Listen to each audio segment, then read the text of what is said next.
भगवद गीता अध्याय 3 कर्मयोग। भगवद गीता के तीसरे अध्याय को कर्मयोग कहा जाता है।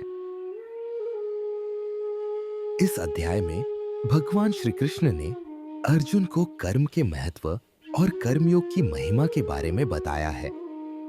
अर्जुन, जो युद्ध के मैदान में अपने कर्तव्य को लेकर संशय में थे, उन्होंने भगवान श्री कृष्ण से पूछा कि यदि ज्ञान श्रेष्ठ है तो वे उन्हें कर्म करने के लिए क्यों प्रेरित कर रहे हैं।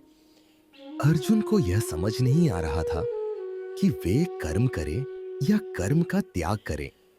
भगवान श्री कृष्ण ने समझाया कि इस संसार में कोई भी व्यक्ति कर्म किए बिना नहीं रह सकता। प्रत्येक व्यक्ति प्रकृति द्वारा निर्धारित कर्म करने के लिए बाध्य है। कर्म से बचने का प्रयास करने से कोई भी मुक्त नहीं हो सकता। कर्म का त्याग करना या उसे न करना अधर्म है।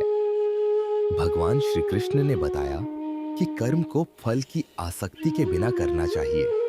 उन्होंने अर्जुन से कहा कि जो व्यक्ति अपने कर्मों को भगवान के चरणों में समर्पित करके करता है, वह बंधन से मुक्त हो जाता है।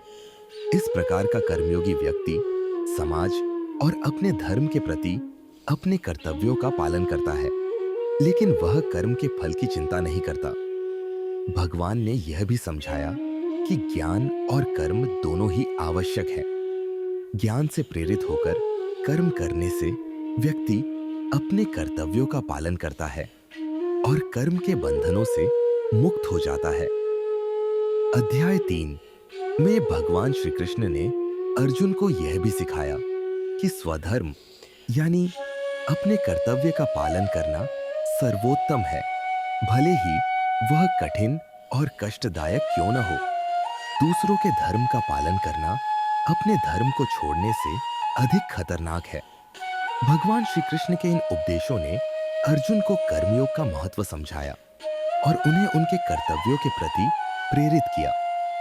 इस प्रकार भगवान श्री कृष्ण ने अर्जुन को बताया कि जीवन में कर्म करना अनिवार्य है और निष्काम भाव से किया गया कर्म ही सच्चा योग है।